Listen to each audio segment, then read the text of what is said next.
अगर आप भी चाहते हैं कि आरसीएम म्यूजिक के वीडियो सबसे पहले आप तक पहुंचे, तो लाल बटन को दबा के चैनल को सब्सक्राइब जरूर करें और साथ में बेल आइकन को दबाना ना भूलें।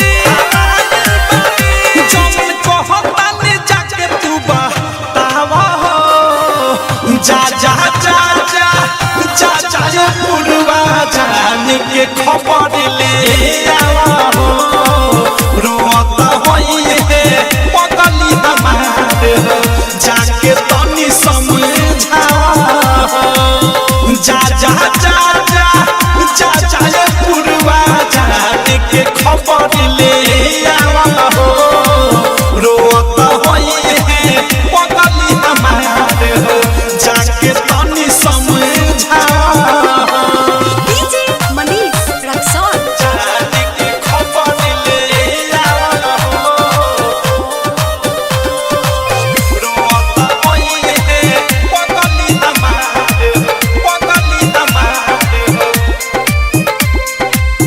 रोते रोते कल्ले हुए अखिया दुनू लाल हो, उहो तोरा पता दे हम तोरा पे मिले ना कवनो हाल हो, जाने के खबर ले आवा हो। रोते रोते कल्ले हुए अखिया दुनू लाल हो,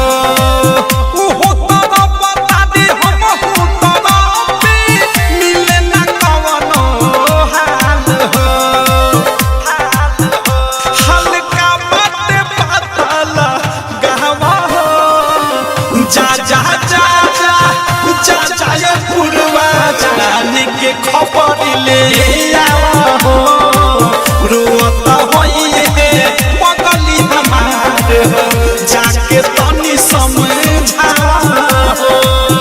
जा जा जा जा जा जा ये पुरवा जाने के खबर ले आवा हो, रोता होई है पगली हमारे हो, जाके तनी समझावा हो।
जा जा जा जा जा जा ये पुरवा जाने के खबर ले आवा हो, रोता होई है पगली हमारे हो, जाके तनी समझावा हो।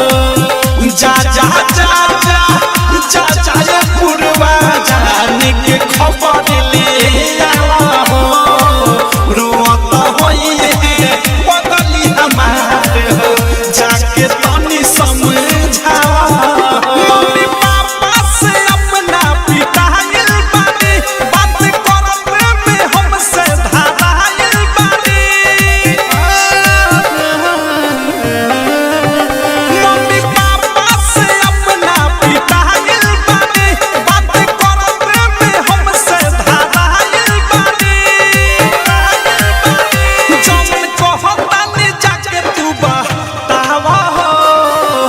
जा जा जा जा जा जा ये पुरवा जान के खबर ले आवा